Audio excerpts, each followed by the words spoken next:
औरंगजेबाने 89 मध्ये त्याच्या एका माणसाने एक हातम खान म्हणून होता, त्यांनी तोरणा किल्ला घेतला.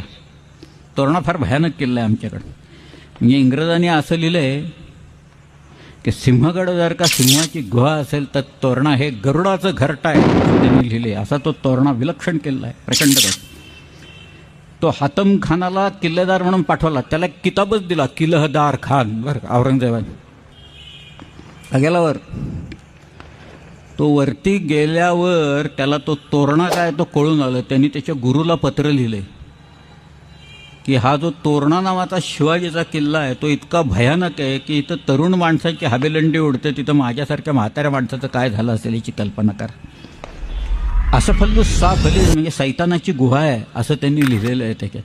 इथं फक्त भूतखेतच राहतात, बाकी कोणी राहू शकत नाही या मुलखात असं वर लिहिलं. त्याच्यावर खाली परत तो किल्ला उतरायची वेळच आली नाही, कारण वरती लढाई झाली आणि त्याच्यातच तो मारला गेला त्या हातम खान त्या सगळ्या. परंतु या लोकांची धारणा इथल्या किल्ल्याबद्दल अशी होती